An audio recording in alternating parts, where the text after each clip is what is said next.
Welcome to the WanderLearn-Podcast. I'm your host, Tapon. In this episode, I have two of my business school classmates, Sam Slyman and Brad Graff. They are looking to do the Drakensberg Traverse. It is a 200-kilometer trail that goes in South Africa on the Lesotho border. It starts at Sentinel Peak, and it's quite an adventure. I did it with Sym Blanchard, who's been on the show a few times, and it is an amazing trail, and they have a bunch of questions for me about the trail, and I thought anybody else who's thinking about doing the trail might want to check it out. This episode is sponsored by my patrons at patreon.com/ftapon. I hope you go there and get rewards for as little as $2 a month. Now enjoy this wonderful episode with Sam and Brad.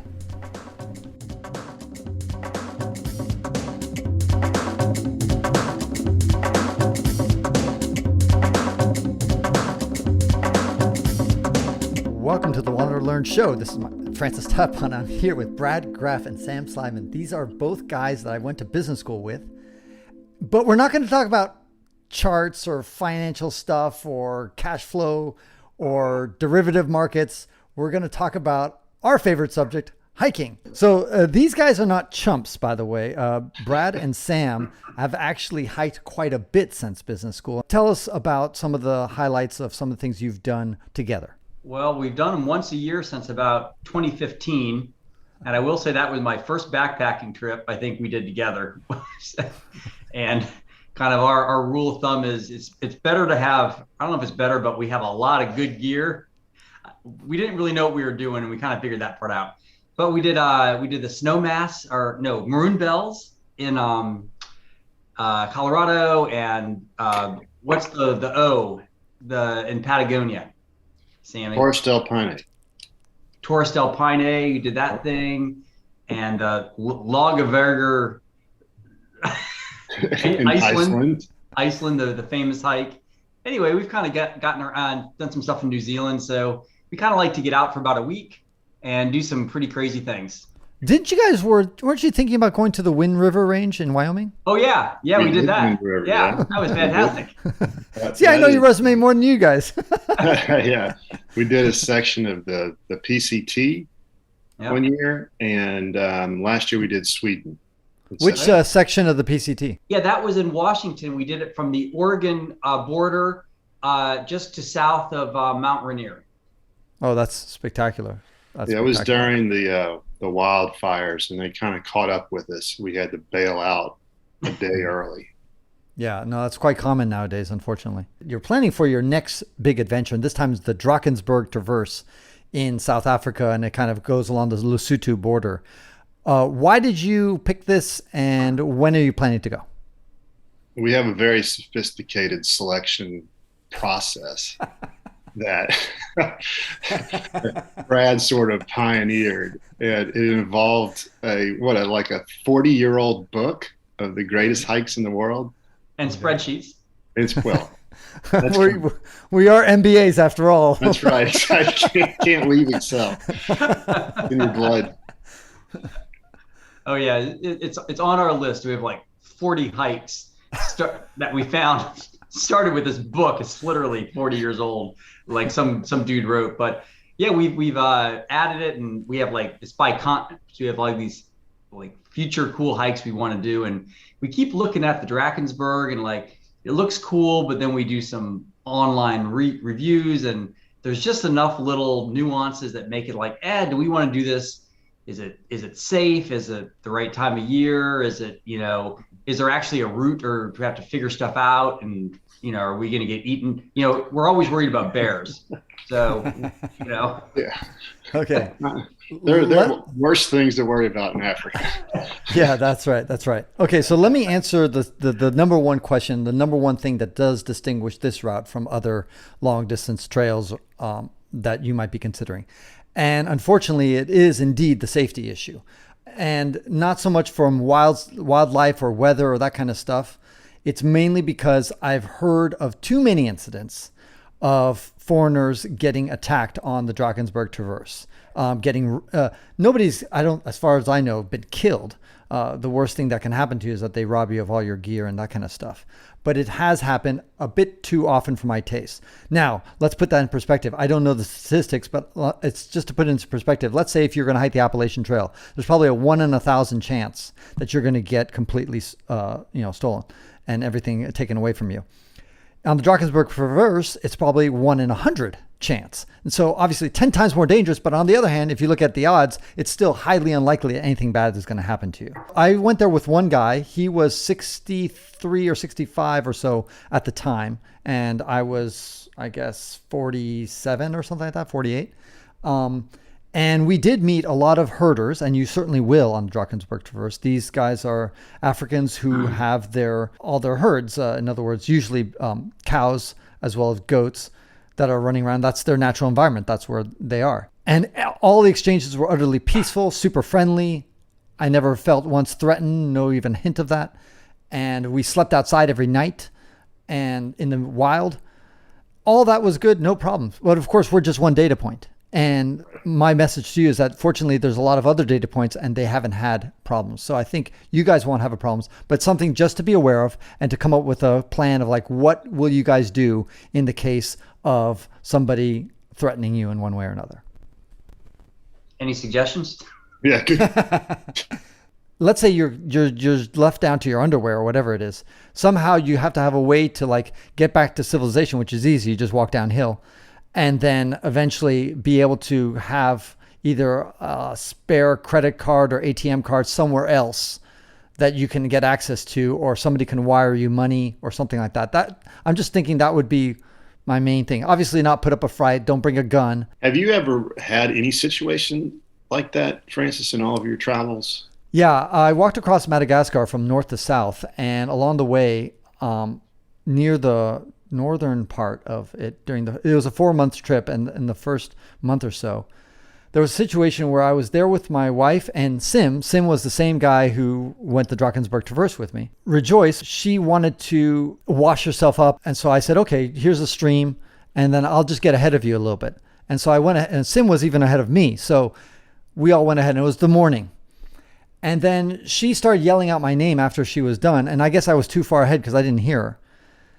And that probably attracted the attention of these two men who were up in the bushes, like high up probably. And they probably heard her screaming from loud. And they came down and realized she's a foreigner.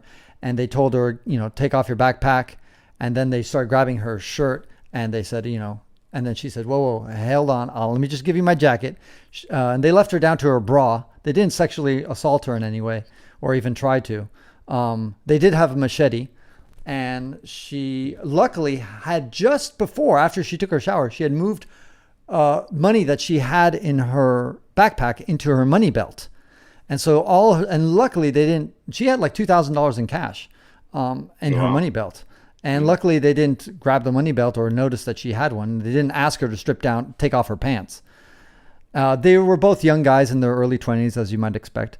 And of course I was stunned when I saw her, 20 minutes later, and all of a sudden she's walking with just a bra on and her pants and no backpack. And I was like, what the fuck?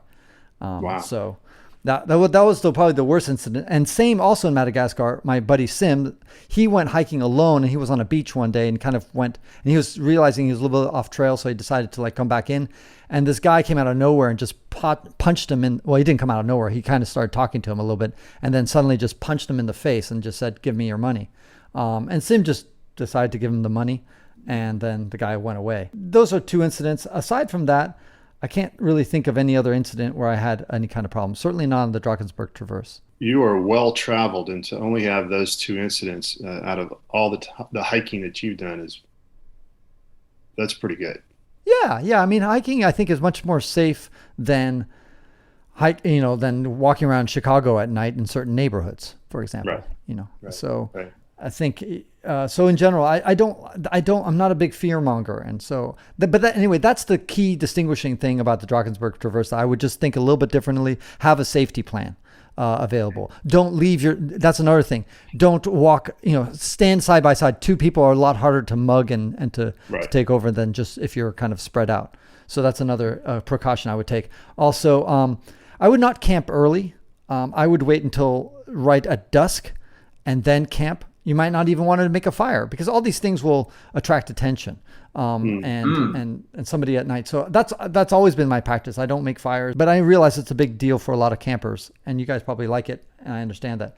Anyway, these are just ways to like be stealthy. Just keep walking right until sunset, then you set up camp, and then just go to sleep. And then that, as opposed to setting up a camp when you still have 3 hours of daylight left, and people will see you, and then may decide to come back and pay you a visit. There was a time in Gabon. There was a shotgun went off right by my head. I was sleeping in the dead of the night, and I just like opened up my, I came out of my tent. I was like, "Excuse me, what is your problem?" And they're like, "Oh, we thought you were a poacher for elephant poacher." So I was like, "No, I'm not here to poach." Wow. Yeah, they want to scare me. They want to scare me and to like, because they thought I was an armed poacher, and so they just blasted a shotgun right next to me, and I was like, that woke me up. That'll wake you. Yeah, absolutely. And yeah, there was 3 guys there, obviously with a gun, and I just talked to them in French, and I just said, "Dude, I'm cool, no problem. Have a nice day," and they went away. So, hey, Francis, how about as far as time of year, we're kind of penciling in September-ish, but we have some flexibility. When did you go, and what comments do you have on time of year? It probably was in the fall, their fall. And that's when I would go. I'd go either the fall or the spring in general. Avoid the summer so it's not so hot. And the winter, you got these short nights and really cold temperatures. So I would go either fall or spring. What time did you say you were going? September. So I guess that's their spring. Yeah, exactly. You're totally fine with that. Yeah, that's a good time. You have the GPX track. And I mean, we're familiar with following that kind of thing. But we also read that it's not like there is a single Drakensberg trek that you just get on it. It's a nice not paved, but well-maintained trail. So maybe there's some route finding, which may be okay. Maybe we're just not sure how to think about the actual trail conditions. Yeah, that's a great question. So the rumors that you've read are true. There is a bit of route finding, but it's very easy if you have a GPS. But I would have a backup, a map maybe, to bring along with you that you can follow along. Again, from safety perspective, if they steal your GPS, you can beg them and say, "Hey, can I keep my fucking map at least?" And that way, and then always every day kind of, compare the GPS and make sure you know where you are on the map. So just so you know how to exit if you ever do need to go. And not just because you're going to get robbed, but also because, what if Sam breaks, his leg or something like that, and then you got to haul his little butt out. So those are things that you might want to do. But anyway, terrain wise, it's really easy. There's not a ton of vegetation. There's not a ton of trees and that block. So you have these huge line of sights usually. Yeah, you can see these big vistas. So unless it's super foggy, or if you're hiking at night, unless you're doing that, in general, you're going to be able to see far away, which makes navigation really, really easy. Even if you don't have a GPS, even if I assume you guys know how to navigate without a GPS. Depends on the region, but you'll probably see somebody, at least 1 or 2 people every day. You'll bump into people. And the terrain itself, it's not like you're going to be going down craggy mountaintops and like descending down or ascending these steep stuff. It's all pretty smooth and rolling hills and that kind of stuff. So and you will find plenty of animal tracks and game tracks that you can kind of follow for a little bit, but don't get seduced by them because sometimes they could lead you astray. So always make sure to check your GPS every 15 minutes or so to just make sure you're not veering off course. Something was called like the Grand Traverse, I think, which is, I don't know, that was 130 miles, 150 miles. It's like most of it or whatever. And it also includes a bunch of the peaks like along the way. So I think some people like doing, is that the thing you did? Yeah, I did the Grand Traverse. Yeah, it's about 200 kilometers or so, 205, I think it is. Okay. And so about what you said in mileage. The other thing I might want to do if you have extra time is to do the tallest mountain of, I think if I remember correctly, it goes over the tallest mountain of South Africa, and nearby is the tallest mountain of Lesotho, which is even higher. So why don't you just GPS those 2 waypoints of the tallest mountain of Lesotho, so you can have bragging rights and say, "Hey, I went over those 2 tall mountains." And was any of it technical? No, Nothing. It's just walking. It's just walking. Okay. If you've done, yeah, it's super easy. You guys, I've seen what you've done, Brad. You can easily handle the Drakensberg Traverse. And Sam, you may not be as cool as Brad, but never. I aspire to be cooler than Brad, or even to match his coolness. Exactly. What about like must-see landmarks along the route? Is there anything that sticks out in your mind? Put in the show notes, and I'll send it to you guys afterwards on an email. But there's this place where we camped low, and you kind of go up, and it's this high point. And you don't really need to go there because you could easily just walk by that high point. But I thought that was cool. It'll take you an extra hour or something like that to, like 30 minutes, 45 minutes to go up and 15 minutes to come down, something like that. But it's worth it because it's a beautiful high point. If the weather's good and the visibility is good, I would take it. But I'm blanking out on the name of that high point. And like I mentioned earlier, the two high points of South Africa and Lesotho would also be places that I wouldn't want to miss. Right. Right. So it looks like we're still kind of in our early research phase, but it looks like, you have the path that just kind of goes north-south. It appears that there's maybe 5 or 6 entry points or kind of major places that, people go in and out. So we're not going to do the whole thing just because 200 kilometers is a little longer than we have planned for this. So I'm assuming we just kind of take a section out of it and say, we're going to start here, exit here. I don't know, any thoughts? Yeah, that's cool. I would start with Sentinel, and then it's a great starting point. It's beautiful. Yeah. It's easy to get to. Relatively easy. And yeah, that's what I would do, and just go from there and then go as far as you can. How many days do you have, Brad? We normally do 5 to 7 days. Okay. So, we have something like that. Yeah.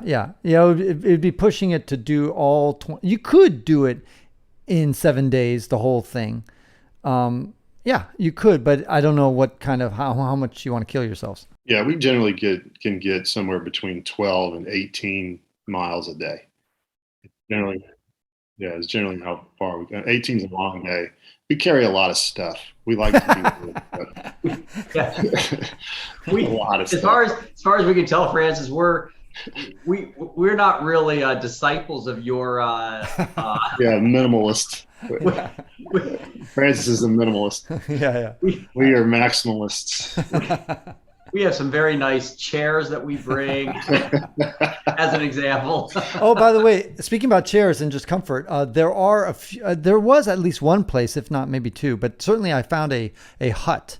I remember one night we spent in it was a jumble of rocks. A small little hut made out of rocks.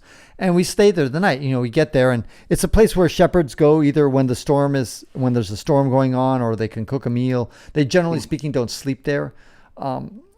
So I thought that maybe in the middle of the night, somebody would just come home and say, what the fuck are you doing in my house? Right. But it looked more like a shack, that people use just to kind of like a shelter. Exactly. Yeah. Thank you. Yeah. So that was it. One time we did get lost on Drakensberg Traverse. We went and we literally were cliffed out. All of a sudden we just walked and walked. The storm was really strong. It was raining really hard and quite cold. And there was a lot of fog. So the visibility was terrible. And we just walked to the point where all of a sudden we just came below like a cliff just dropped. And I was like, we're not going the right way. And then but the wind was so ferocious, especially right there, that we just had to huddle by a rock for about 10 minutes. And we realized this wind is not going to stop. It's not going to abate at all. We have to just keep going. So we just sucked it up and just pushed through the wind for about an hour. And finally we camped because sunset was coming. Anyway, what other question do you guys have?